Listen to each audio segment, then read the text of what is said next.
Welcome back. They are more popular than ever. If someone in your household has an e-bike or maybe is asking for one, you have some things you need to know about, and one of the big things is safety. We're joined now by Chief Joshua Bernegger from the Watertown Police Department. This is a big deal for police officers. We have a police e-bike here behind us, but they're really more popular than ever, and there's a lot of things people need to know. Oh, they sure are, and especially amongst our younger population, our middle school and high school age kids. These are a very popular item. Well, listen, I told you before we started, I have a 14-year-old at home, and Chief, I'll tell you, he assures me that every other kid at Old Lyme High School has one of these and rides it very, very safely. I'm sure a lot of other parents have heard similar requests. So I know you do a lot of work with this for the Connecticut Police Chiefs Association. What is the message for parents whose kids might be asking for one of these? I think the most important thing to know is the parent needs to look into what class bike they're actually receiving.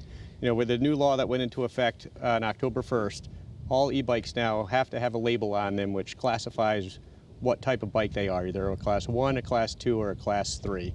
And I certainly don't recommend that our youth has anything more than a class 1 e-bike, which will get them up to 20 miles an hour with a pedal assist. Yeah, we have the graphic that we can show people at home so they have the idea. So we're talking speed, and one of the things with e-bikes is they're easily modifiable, and so that new law also says, you know, if you make a class 1 into a class 3 or whatever, you gotta label it. That's correct. Yeah, and then they can go a lot faster, you know, especially these e-bikes that have actual throttles on them where you don't even need to pedal. Well, that's a big threshold. So I want to also pull up, we have a graphic of some of the new laws that just took effect. Some of them are pretty common sense, mandatory helmets, but there's also driver's license and insurance and registration requirements. Tell me about those, because it depends on exactly what kind of bike you have. Yeah, so the new law did not change the classifications of actual electric bicycles at all. They're still class 1, class 2, and class 3, and that remains as it was.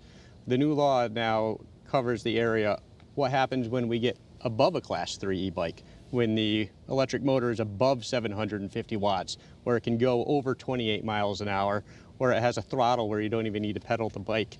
That's where the new law now classifies these as a motor-driven cycle, where you have to be at least 16 years old with a valid Connecticut driver's license. So that is 750 watts. You have to have a driver's license and no pedals. And if it has 3,500 watts or more, you need insurance, you need to register, you got to have your driver's license.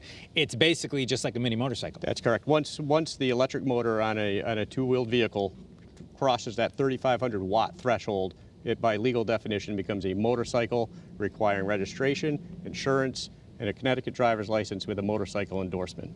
One of the interesting comments that I saw about this, and I know we have some video from a police dash cam in Fairfield where you can see some kids sort of weaving through traffic, and then one of them goes down on their bike.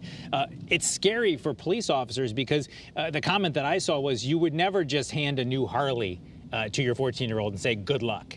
But you would hand an e-bike to your 14-year-old and just send them out onto the roads, or 15 or 16, when they may not be quite yet ready for those responsibilities. Is that what officers are seeing? Definitely, and these bikes are heavy. I mean, as you can see with this model here, this is a Class 3 e-bike. It's our police bike in Watertown, and it's a very heavy bike, which means they don't perform the same way an average bicycle does. They're much more difficult to handle in turns, takes them a little longer to stop, and you know, they're a bit harder to ride than a typical bicycle just because of the weight. Well, and then there's also sort of the rules of the road piece of it. You know, we talked about 750 watts or more, you have to have a driver's license, and part of that requirement, I'm sure, is based on the fact that we want people riding a bike that fast to know that they have to stop at a stop sign. And which can you go through some of the things that maybe parents might not explain to their kids about the rules of the road before they hand them an e-bike? Yeah, absolutely. Once you get into bikes of this classification here, you're not riding on a sidewalk or a bike trail anymore. You're on the road with vehicular traffic, which means you need to understand the rules of the road and the place of a bicycle on that road. And that's where having a driver's license comes in. You have to go through an actual exam with the Department of Motor Vehicles showing that you know that information. Just tick off for us if somebody already has one of these e-bikes, and maybe even if it's one of the class 1s, what do you want people to do? Because I know bikes you want to ride with traffic. I mean, what's the advice for parents, maybe if they want to, on this Sunday morning, say to their kids, hey, let's just go through this one more time? Yeah, I think first, if persons already have e-bikes, I think the parents need to look at those bikes, really determine what class they actually are. You know, if they were bought before October 1st, they may or may not have a label on them.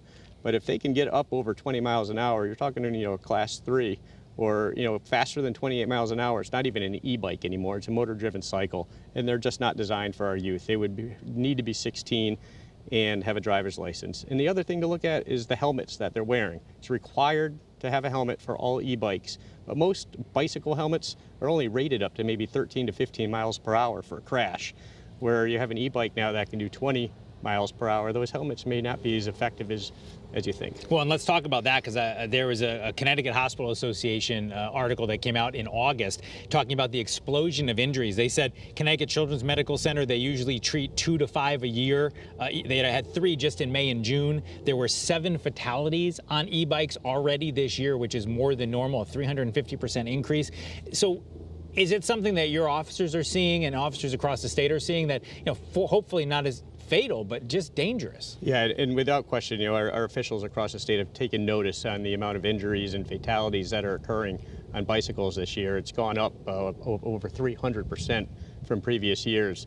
And the Connecticut Police Chiefs Association brought this to the legislature last year, to Senator Christine Cohen and the Transportation Committee, and give a lot of credit to the Transportation Committee for pushing some very good legislation through. I really do believe it's going to make our riders of our e-bikes a lot safer. How are police going to be enforcing this with these new changes? Obviously, if you see a kid riding one without a helmet, that's an easy piece of enforcement. What are sort of the other steps that you're telling the officers on patrol to do?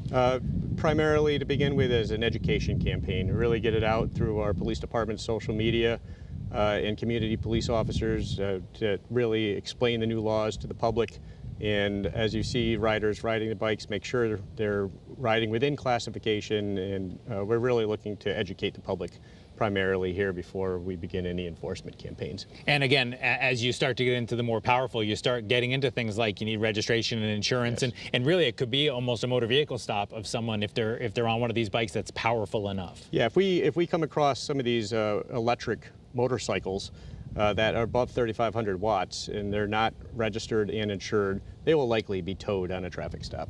And so that's something that could definitely get a parent's attention, get a kid's attention, yeah, to say, hey, your bike's now at the police department, and we Correct. have to figure this out. We only have about a minute left, Chief, Sure. but just real quick, if people are saying, hey, my child has one, my grandchild, just run again through what the new law is and what changed as of October 1st so they know the latest. Okay, e-bikes are still e-bikes. You have a class 1, which can get up to 20 miles an hour with a pedal assist. Once you stop pedaling, the electric motor shuts off. Those are the safest e-bikes out there.